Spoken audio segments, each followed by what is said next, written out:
The Karakama about to Rogano Digni Yazwabiashi Asenia Gidi Amiagi Nega Ruba Azenia Yana Azenia Edi Azenia Adi Sare Azenia Gonorigu Piashi Gorekama Azenia Abemia Manashia or Jesu or Nanano Nebizo no Mudo Biaswa Piasubi Azenia Piashing was so bad. Ruba Vilazaga Ruba Azenia down when they Dara could not be done. Dina Madula was Rubawa Yoga Lebedunama Matu on Azenia Baduma Majanzina on Yose. Waza Vilazaga Waza Azenia down Zagabio Kamale Pepuku Benabjama Belurigama Manai Waza Azenia Darinalus or 80 Azenia. 80 wila daga 80 azenia dayo dan ni tara kuno bidan dina madula 80 masure 80 azenia nyana wila daga nyana azenia dayo dan woni tara kuno bidan dina madula nyana wa ဆိုတဲ့အစဉ်တရားကြီး၄မျိုးဘုရားရှင်ကိုဒီကနေ့ရှိခိုးကြတာဖြစ်ပါတယ်ဒါကြောင့်ဘုရားရှင်ရဲ့မနိုင်ရှင်အပ်တဲ့အစဉ်တရားအပမယဂုဏ်တွေဟာဘုရားရှင်သန္တာမာသာလေးရှိပါတယ်ဒါကြောင့်ဒီကနေ့ဟောကြားမဲ့Mahatamia Toto Haleve Piashi 80 Azenia Bien Yana Azenia Waza Azenia Ruba Azenia Lucore Azenia Lemio Miaswapia Adombu Vira Suiro Murori Suiro Napeto Suiro Murori Yamwegu Piene Ao Digni Miaswapiashi Mahatamia Toto Hojaro Mujipare David Madamia do Belusat in Pibolale, Surapoino de Carcamari. Madamia do sat in Pibolare, a Changaro, a Gulu, the Neonaya di Surecajaro, Yiria Leve, India Nangano, Yamanangano, Gucci solution, Yiria out at the Sopido. More machine also out at the Soda Ching have shit their dread. Yiri Nene. Noya the side as a body, yellow at Kajaro, Adi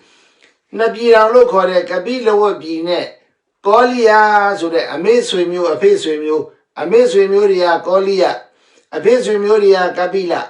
I look Kabila neck, Colia yet, Pia, a Pinabi Jama, Roini, Miet, Daniami in Chambo. I Roini Michile, I Roini Miha. Milo Napia, see Biotradware. Mietelecaro, Bebe Yadwaleso in Colia, Tiny, Deo, Wensidware. Mietelecaro, Bebe Yadwaleso in Cabilo Pidego, Season Miro, Elo Yadware. Elo Yadware Kajaro. The Miela Daddy, Didi see when a Yidu, a Mibi Biro, Colia, Muda, Dandu Pidarine. Kabilo ga Muda Dandu Pidaria, di Yerigo don't build Kaupeni, Saijare, Pujare. A Chengaro, a good neonabi, Madang in Bono, good neolama chita. Roini Megale Yia Nanny, cause of Ami Nigale, Ye Mayare Dredja, Nuna Bido. Zabam Mapsit, the Lupini de Kingama, Millet who, baby or Janet, Millet who. Eddie seen it at Yerigo. A don't you be the Larry Rego, Zabari. The Waganago di Yeri, Twilight Lucien. Babi Malazwin, Zabari, Almiame, Miena Kajaro, Eddie Jam, the Millet and Nakushi, my Millet at Kugo, baby dog. Millet at Kua, Yerigo, you in Delo. Nabi Lari, dependent of a Jewish vessel widow, Arilo, Misso, Satred, you lie up with through Suyonia, Hobetibe. Alije Maneso Aviation, Waro Avi, Nawa, like which he did a Piachi being our Mia. Arilo Nawa Miama Nabi Lari, Swedi Muri.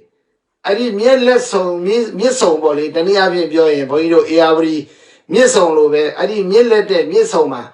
Sweden Yuri Dwabito Sujare, Obe a pay mute, a may mute was Sujare Kajaro, Nieledema. I don't see where Kajaro, Colia, Muda, Colia, Tanzu Pidadi, Ledamarica, Piore. Pelupiole Suro, Cabilo, Ledamarico, Chicken Mugu, oh, ပြက်ပြားစီတဲ့ညီညွတ်မှုကိုပြက်ပြားတဲ့စကားကိုစပြောတယ်ဘယ်လိုပြောလဲဆိုတော့ကောလိယပြည်သားတွေကစပြောတယ်ကျွန်တော်တို့အခုရောဟိနေမြစ်ကရေနေနေတယ်အဲ့ဒီနှစ်ဖက်လုံးကဒီရေတွေကိုခွဲယူလိုက်မယ်ဆိုရင်သူ့ဘက်မှာရှိနေတဲ့ကောက်စဘာတွေကိုယ်ဘက်မှာရှိနေတဲ့ကောက်စဘာတွေဟာဘယ်စဘာမှဖြစ်ထွန်းမှာမဟုတ်ဘူးတဲ့အချင်းအားဖြင့်တော့တစ်လလောက်ပဲလိုတာအဲ့ဒီတစ်လလောက်ရေလေးသွင်းလိုက်နိုင်တယ်ဆိုရင်ကိုကောက်စဘာတွေဖြစ်ထွန်းတဲ့အတွက်ကြောင့်ကျွန်တော်တို့ကပိလောကိုသွားမဲ့ရေတွေကိုပိတ်ပြီးတော့ကျွန်တော်တို့ရဲ့ဒီကောလိယဘက်ကိုရေသွင်းဖို့ရန်အတွက်ကျွန်တော်တို့ဒီနေရာမှာလာရောက်ပြီးတော့ဒီနေရာတွေကိုပိတ်မယ်ဆိုပြီးတော့အဲဒီကပိလောပြည်သားတွေကိုပြောတဲ့ခါကျတော့ကောက်ပင်ကတစ်ချိန်ပဲရေသွင်းလိုက်တစ်ချိန်ပဲဆိုတော့တစ်လလောက်ပေါ့လေတစ်ချိန်လောက်သွင်းလိုက်တယ်ဆိုရင်ကောက်ပင်တွေကသေးသေးချာချာဖုံးဖွံ့ဖြိုးဖြိုးဖြစ်မယ်ဒါကြောင့်ကျွန်တော်တို့ကောလိယပြည်လို့ခေါ်တဲ့ကောလိယတိုင်းပြည်ဘက်ကိုရေပေးစေချင်ပါတယ်လို့အဲ့လိုပြောတယ်ဒီဟာကျွန်တော်တို့ရဲ့အားပဲကျွန်တော်တို့ကိုပေးပါလို့ကောလိယလယ်သမားတွေကပြောဆိုတယ်ကောလိယလယ်သမားတွေကပြောဆိုတဲ့ခါကျတော့ကပိလောလယ်သမားတွေကလည်းဘာပြန်ပြောလဲကပိလောလယ်သမားတွေကသင်တို့ရဲ့ကောလိယပြည်သားတွေပြောတဲ့စကားမှာမိမိတို့ရဲ့အတက်မိမိတို့ရဲ့တိုင်းပြည်မိမိတို့ရဲ့လူမျိုးမိမိတို့အတွက်သာလည်းကြည့်တဲ့အတွက်ကြောင့်သင်တို့ပြောနေတဲ့စကားဟာတစ်ဖက်သက်အသင်တို့ကတော့ကြီးပွားချမ်းသာပါစေကျွန်တော်တို့ကတော့ဆင်းရဲတယ်ဆိုတဲ့ဆင်းရဲပါစေဆိုတဲ့ပုံစံမျိုးနဲ့အသင်တို့ပြောတာပေါ့အဲ့တော့သင်တို့ကဒီကောက်ပင်တွေပြည့်လို့ကောက်ပင်တွေကစီပင်ဖွင့်ဖြိုးပြီးတော့ကောက်တွေတကယ်လို့စပားတွေလှိုင်းပွင့်ပြီးတော့စပားတွေကောင်းကောင်းမွန်မွန်ရလို့ရှိရင်သင်တို့ကတော့သင်တို့ရဲ့ဗန္နာကြီးကြတဲ့မှာစပားတွေအပြည့်နဲ့ရှိပြီးတော့ကျွန်တော်တို့ရဲ့တိုင်းသူပြည်သားဖြစ်တဲ့ကပိလောတိုင်းသူပြည်သားတွေကတော့ရှိသမျှငွေတို့ငွေစအသပြာလေးတွေနဲ့ငွေကြေးတွေ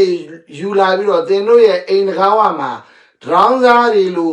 တောင်းပြီးတော့တောင်းတွေပလုံးတွေနဲ့လူပြီးတော့လက်ခံပြီးတော့အဲ့လိုတောင်းရမ်းရမယ်ပုံစံမျိုးမျက်နှာငယ်နဲ့ကျွန်တော်တို့အောက်ကြနောက်ကြသင်တို့ထံကိုတော့မလာနိုင်ဘူးဆိုပြီးတော့အဲ့ဒီလိုတဦးနဲ့တဦးအခြေတင်စကားပြောကြတာဒါကြောင့်မလို့ကျွန်တော်တို့ဘက်ကလည်းသင်တို့လိုပဲရေတစ်ချိန်နဲ့ယူလိုက်လို့ရှိရင်ကျွန်တော်တို့ကလည်း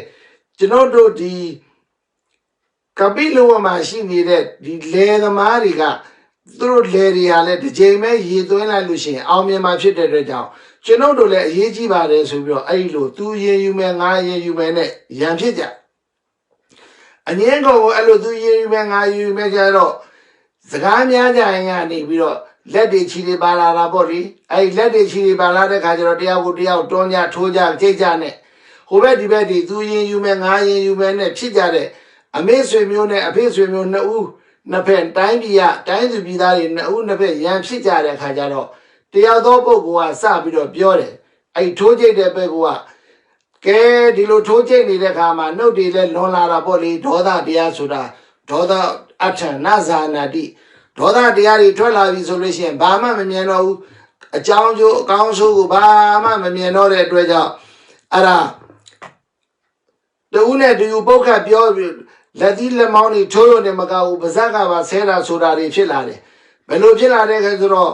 ကောလိယပြည်သူပြည်သားတွေကကောလိယမှာရှိနေတဲ့လယ်သမားတွေကကပိလောကမင်းမျိုးတွေကိုထိခိုက်ပုတ်ခတ်ပြီးတော့ဆဲရဘယ်လိုလဲဟေးမင်းတို့ကပိလောပြည်သားတွေကလေမင်းတို့ကအမျိုးစစ်တဲ့ကောင်တွေမဟုတ်ဘူးမင်းတို့ကပိလောကမျိုးတွေကမင်းတို့ဒီမင်းတွေကိုအားကိုးပြီးတော့မင်းတို့ကျင်းဝါနေကြတာအဲ့ဒီမင်းတို့ကိုးကွယ်နေတဲ့အဲ့ဒီကပိလောမင်းသားတွေကလေခွေးမျိုးတွေဘာလို့ခွေးမျိုးဝက်မျိုးတွေတရိစ္ဆာန်မျိုးတွေမိမိတို့ရဲ့မောင်နှမအရင်တွေကိုပြန်ယူပြီးတော့မှအိမ်အောင်ပြုတ်ကြတဲ့အတွက်ကြောင့်မင်းတို့ဟာတရိစ္ဆာန်တွေပဲလို့ခွေးတွေဝက်တွေနဲ့တူတဲ့တရိစ္ဆာန်တွေပဲလို့တခါတည်းတရိစ္ဆာန်တွေရဲ့ပုံနှိုင်းပြီးတော့အဲ့ဒီလယ်သမားတွေအခြေတင်စကားများကြတယ်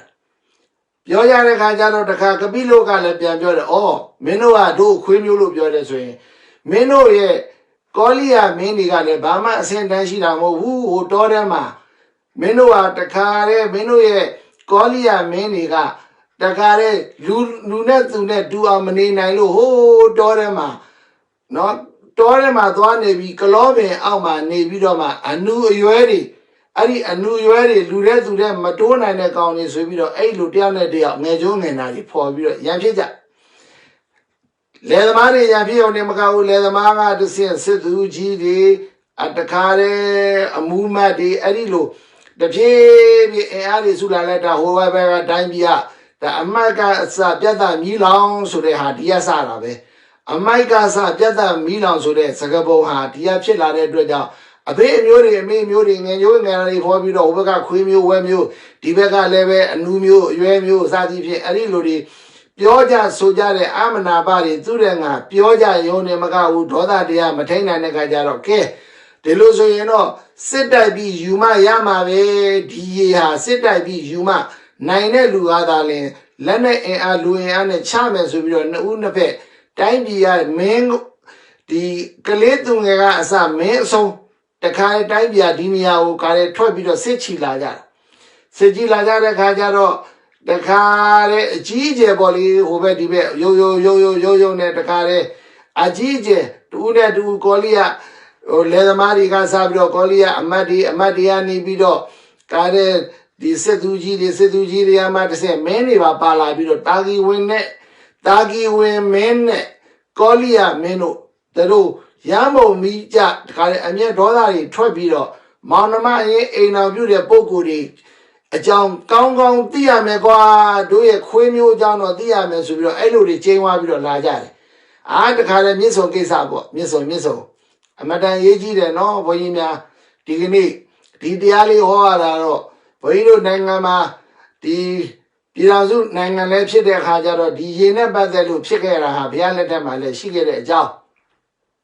The Angolia Minia, the Biomian, a mere daughter Rabio, Menuale Dogo Bioja, the Colombian Alma Neviro, a new day ready to Bioja, a new day ready down the Dia Bogua, so Biro, Arilo and Ali Biabiro, Jawa Biro, Lene Gozi, Senda Mienda Dine Lare, Chita Lare Cajaro, Adi Chinkama, Meso Aviation, and Tawati be 0 on Jama, the Rendo need a che. The Rendo need a Jaro, Meso Aviation, Mane Mole Cajaro, Tawati be 0 on Jano, Masonka Joa Biro. Adi Zalu 0 on Java, Nibio, Dawati, Mudan Song and Joa Biro, Swanny Valley Pombe, Nyani Jan Hajaro. Bebo Guma, I think maybe Jam Jau, Bebo Guma, Le Commodore, Shan and Dari, Shenaribo, Bezu Goma, Commodore, Madawan and Mesovia, data say, Mesovia,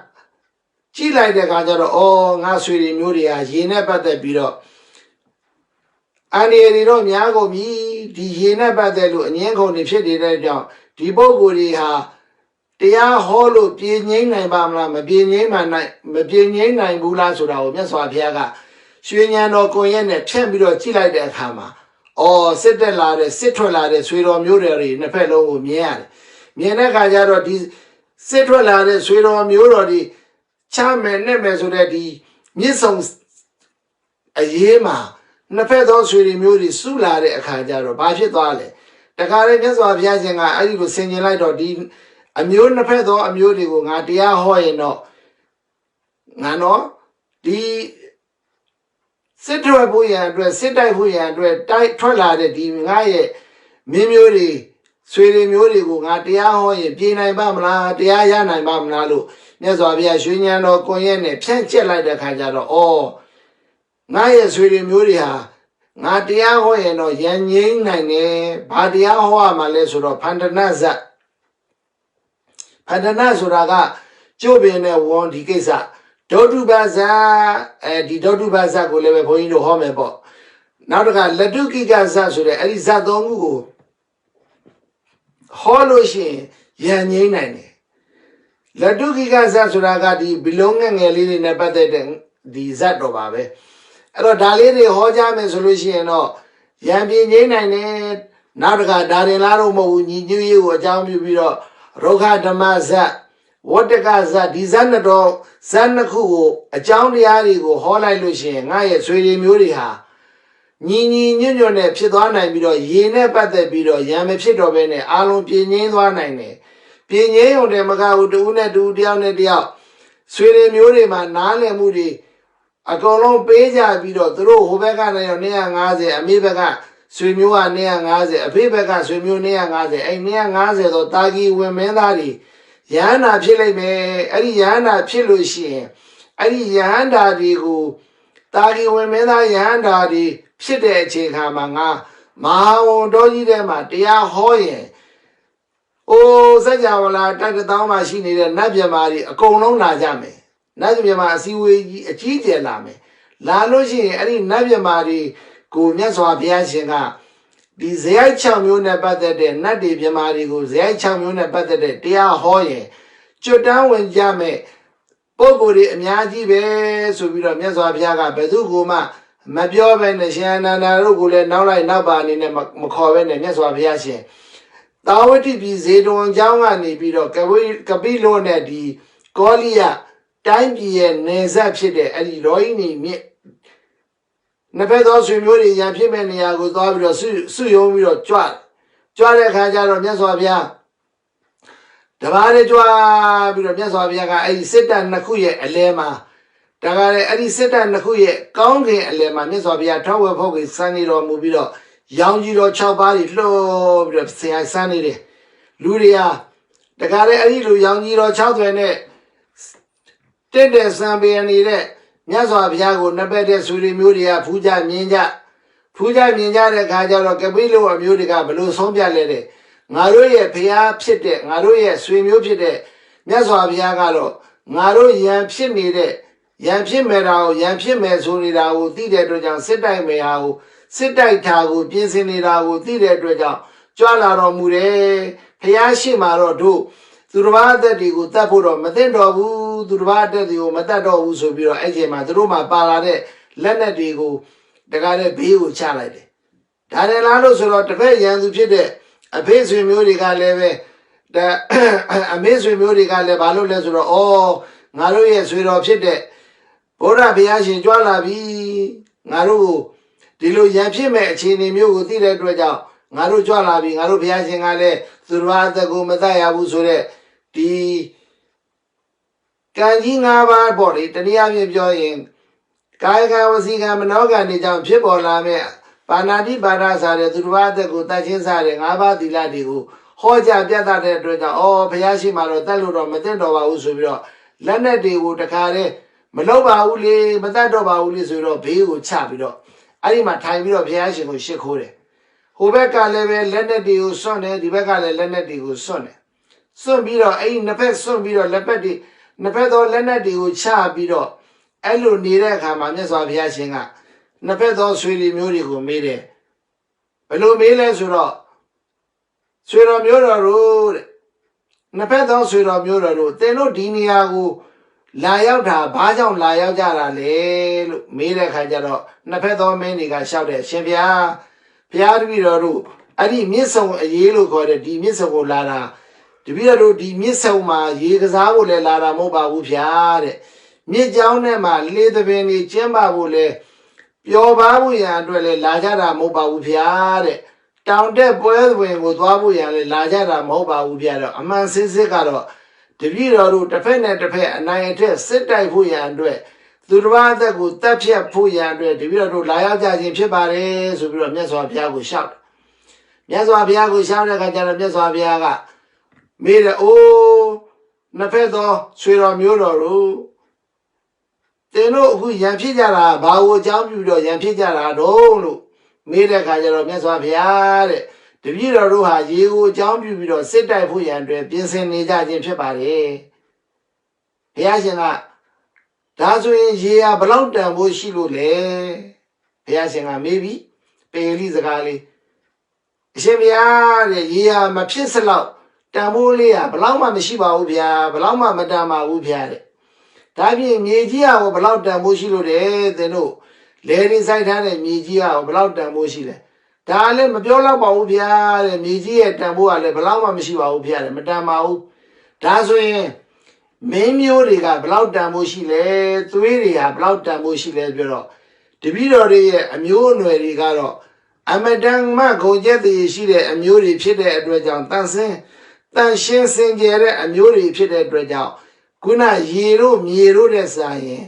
အမျိုးအနွယ်တွေဟာအမတန်တန်ဖိုးထိုက်ပါတယ်ဗျာတဲ့တန်ဖိုးဘလောက်ရှိတယ်လို့တောင်မှဘုရားတပည့်တော်များမခံနိုင်ပါဘူးမခံမှန်းနိုင်ပါဘူးဘုရားလို့မြတ်စွာဘုရားရှင်ကိုရှောက်တော့မြတ်စွာဘုရားရှင်က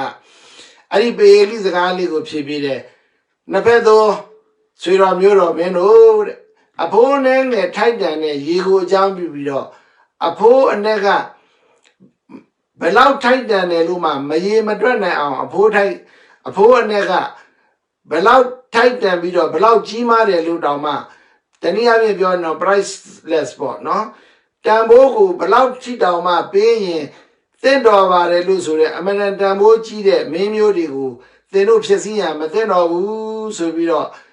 မသင့်တော်ဘူးတဲ့ဒေါသကြီးမားခိုက်ရန်ပွားတဲ့ဟာအမှားသာလင်ဖြစ်ချေတယ်ဘယ်တော့မှတာယာဝယ်ကိုဖြစ်မှာမဟုတ်ဘူးဆိုပြီးတော့မြတ်စွာဘုရားရှင်ကဘာဟောလဲဆိုတော့ဒီဇတ်တော်မှာလာတဲ့ဖန္ဒနာဇတ်ကိုဟောတယ်အဲ့ဒီဖန္ဒနာဇတ်ကယောဂဇိုးနဲ့ဝတ်ဝန်ပေါ့ယောဂဇိုးနဲ့ဝတ်ဝန်ဆိုတဲ့အခါကျတော့ဒါလေးအချင်းချင်းအနေနဲ့ဘုန်းကြီးတို့ဟောပြရမယ်ဆိုလို့ရှိရင်ယောဂဇိုးနဲ့ဝတ်ဝန်ဟာဒီနေ့တော့အဲ့ဒီကျိုးပင်ကြီးရဲ့အောက်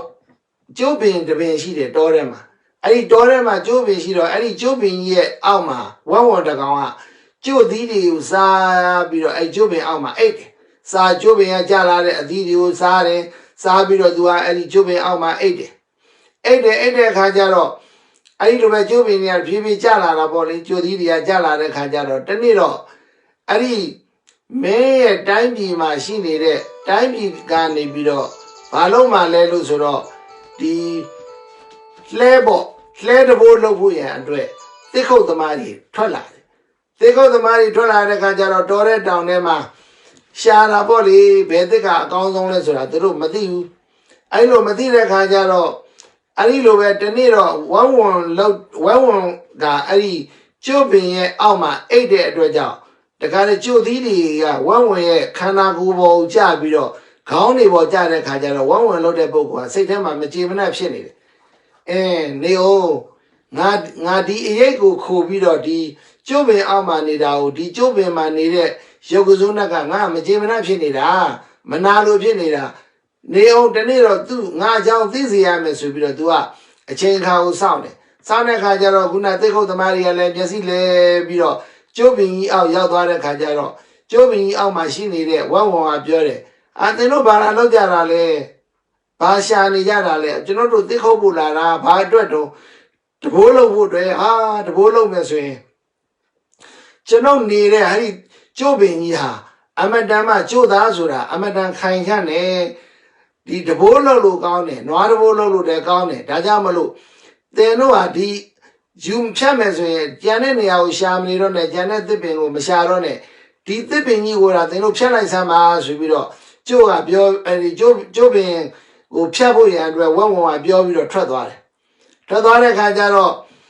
ဒီလူသားတွေဆိုတဲ့အတိုင်းပဲလေအလွယ်တကူလိုချင်တဲ့ခါကျတော့ဘယ်မှမရှာတော့ဘူးဒါဆိုရင်တော့ဟုတ်လောက်တယ်ဖြောင်းနေဆိုပြီးတော့အဲ့ဒီသစ်ပင်ကြီးကိုလှည့်ချလိုက်တယ်လှည့်ချလိုက်တဲ့အခါမှာဒီသစ်ပင်ကိုမှီပြီးတော့နေတဲ့ရုပ်ကစိုးကနေစရာမရှိတော့တဲ့အခါကျတော့ဘာဖြစ်လဲ तू ကနေစရာလည်းမရှိတော့ तू အမတန်မိုင်မဲတဲ့ဝဝငါ့ကိုအကျိုးပြည့်စည်အောင်လုပ်တာငါသားသမီးတွေနဲ့ငါရဲ့ဗိမာန်ကိုဖျက်ဆီးတဲ့ဝဝတင်လဲငါအကြောင်းသိစေရမယ်ဆိုပြီးတော့တခါလေရုပ်ကစိုးလုပ်တဲ့လူကလူရောင်ဖန်ဆင်းပြီးတောဆက်တနေရာမှာအဲ့ဒီတစ်တွေခုတ်ပြီးတော့သွားတဲ့ပုဂ္ဂိုလ်ကိုပြောတယ်သင်တို့ဒီအစ်တွေကဘာလို့ဖို့လဲလဲတဘိုးလို့ဖို့ပဲလဲတဘိုးလို့တယ်ဆိုရင်လဲတဘိုးဟာသင်တို့ဘာနဲ့ဒီလဲတဘိုးကိုချီမှလဲဒီလိုပဲနွားသေးနဲ့ချီမှပေါ့တရေထဲမှာတော့အကောင်းဆုံးကတော့ဝတရေပဲဝတရေဟာဘယ်တော့မှပျက်စီးတယ်မရှိဘူးအမတန်နှစ်တရာလောက်ခိုင်းနေသင်တို့ရဲ့ရဲ့အရေးကိုသာသင်တို့ယူပြီးတော့လဲစီကုံလောက်ပဲဆိုလို့ရှိရင်အမတန်မှတခါလေဒီလဲကြီးဟာမြန်တယ်ပေါ့တယ်သွားနိုင်တယ်ဆိုတော့ခုနပညာမဲ့တဲ့တနည်းအားဖြင့်ပြောရင်လူသားသဘောဆိုတာကလွယ်နဲ့ရရင်လွယ်လောက်တတ်တဲ့သဘောရှိတော့တခါလေခုနကိုရှာပြီးတော့ကြီးကိုတခါလေတက်ပြီးတော့အရေးကိုယူသွားတယ်အဲ့ဒါကြောင့်မို့တဦးနဲ့တဦးတယောက်နဲ့တယောက်မနာလိုဝန်တို့လို့ရှိရင်အကျိုးပျက်စီးတယ်ဆိုပြီးတော့ဘုရားရှင်ကအဲ့ဒီဖန္ဒနာဇတ်လို့ခေါ်တဲ့ဇတ်တော်ကိုဟောတယ်ဒါကြောင့်မလို့တဲ့နှစ်ဖက်သောဆွေတော်မျိုးတော်တို့သင်တို့ဟာရေကိုအကြောင်းပြုတော့တူပျက်စီးကြောင်းကိုသင်တို့ပြောကြဆိုကြလောက်ကြကြင်ကြတယ်ဆိုရင် နှစ်ဦးနှစ်ဖက်အကျိုးရှိမှာမဟုတ်ဘူးဆိုပြီးတော့မြတ်စွာဘုရားရှင်က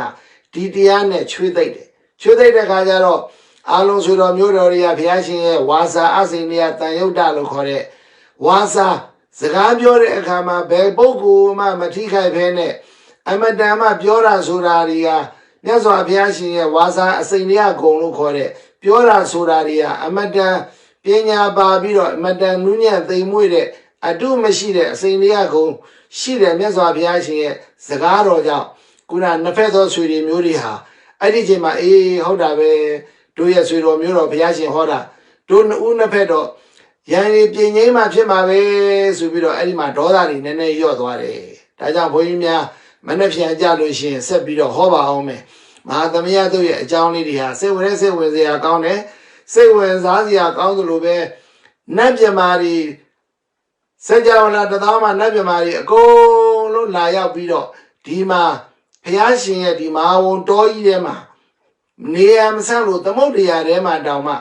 ဒီသားမီးပြတ်တနေရာလောက်လေးတင်နေရာလေးတနေရာလေးရတဲ့နေရာကိုတောင်မှသားမီးပြတ်1000ဆိုတာဘယ်လောက်မှမရှိဘူးအဲ့ဒီသားမီးပြတ်1000နေရာလက်တောင်မှမကြမ်းမဲနဲ့နတ်တွေမြမာတွေလူပြည်ဆင်းလာပြီးတော့အခုလိုကစုံလာပြီးနေမှာမြတ်စွာဘုရားရှင်ကိုဖူးမြော်ပြီးတော့တန်ဃာတော်ရဟန္တာအသစ်900ကိုဖူးမြော်ပြီးတော့မှဒီမှာလာရောက်ပြီးတော့မြတ်စွာဘုရားရှင်ရဲ့တရားတော်တွေဟောခဲ့တဲ့အတွက်ကြောင့်မြတ်စွာဘုရားနာခဲ့တဲ့အတွက်ကြောင့်မြတ်စွာဘုရားရှင်ကလည်းဒီနတ်မြမာတွေကိုအကြောင်းပြုပြီးတော့ဇယိုက်6ပါးအကြောင်းကိုနတ်မြမာတွေကအများကြီးပဲဖြစ်တဲ့အခါကျတော့သူတို့မှရှိနေတဲ့ဇယိုက်မတူတာတွေကိုတဦးနဲ့တဦးမတူတဲ့ဇယိုက်တွေကိုဘာဇယိုက်တွေရှိတဲ့ပုဂ္ဂိုလ်ကဘာတရားအားထုတ်ရင်သင့်တော်တယ်ဘာတရားအားထုတ်ရင်နိဗ္ဗာန်ရနိုင်တယ်ဆိုတဲ့အကြောင်းလေးတွေကိုဘုန်းကြီးတို့ပြည့်ပြည့်စုံစုံဟောကြားမှာဖြစ်ပါတယ်ဒီနေ့တော့မဟာသမယနေ့ကိုအကြောင်းပြုပြီးတော့ကုသိုလ်ယူကြတဲ့တရားနာကြတဲ့တရားဓမ္မအပေါင်းသူတော်ကောင်းတို့ကိုယ်ကြီးချမ်းသာခြင်းစိတ်ချမ်းသာခြင်းများနဲ့ပြည့်စုံကြပါစေလောကမှာလူသားတွေရဲ့အကျိုးကိုပြုလုပ်နေကြတဲ့လူသားဖြစ်ကြတဲ့ပုဂ္ဂိုလ်တွေဟာလည်းပဲဆွေတွေမျိုးတွေပါပဲတနည်းအားဖြင့်ပြောရင်လူသားဆိုတဲ့အမျိုးအနွယ်တစ်ခုစီသာလျှင်ဆွေမျိုးဖြစ်တဲ့အတွက်ကြောင့်လူသားတွေအားလုံးကောင်းစားရေးအတွက်ကိုပြုလုပ်နိုင်ကြပါစေကိုယ်ဆွေကိုမျိုးတွေမကဘဲနဲ့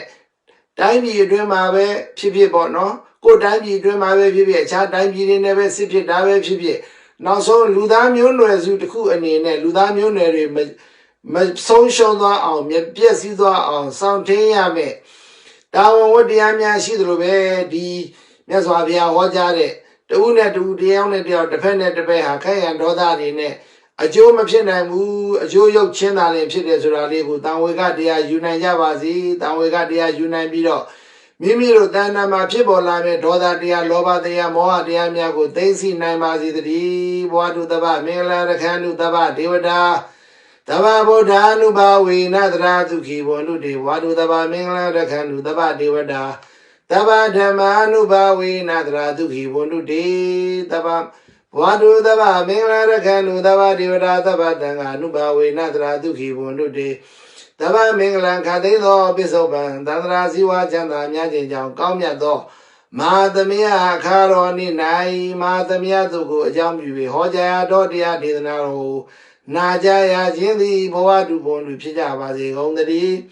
တဗ္ဗဒေဝတာခသိကုန်သောနာမည်နာကောင်းနာပေါင်းတို့သည်ရခန္တုစဉ်ဆောက်ရှောက်ကြပါစေကုန်သတည်းတဗ္ဗဗုဒ္ဓ ानु ဘာဝေနသခသိကုန်သောဘုရားရှင်တို့၏ဂုဏ်တော်အနုဘော်တော်ကြောင့်၎င်းတဗ္ဗဓမ္မာ ानु ဘာဝေနသခသိကုန်သောတရားတော်တို့၏ဂုဏ်တော်အနုဘော်တော်ကြောင့်၎င်းတဗ္ဗသံဃာ ानु ဘာဝေနသခသိကုန်သောသံဃာတော်တို့၏ဂုဏ်တော်အနုဘော်တော်ကြောင့်၎င်းတေတောမကံတရားနာပရိသတ်ပေါင်းသူတော်ကောင်းတို့နှင့်တကွအာလောကုသောတရားဓမ္မပေါင်းသူတော်ကောင်းတို့အားတရာခခသေးသူကြီးကိုစိတ်နှဖျားချမ်းမာချမ်းသာခြင်းရှိကြကုန်သည်ဘဝန္တုဖြစ်ကြပါစေကုန်သတည်း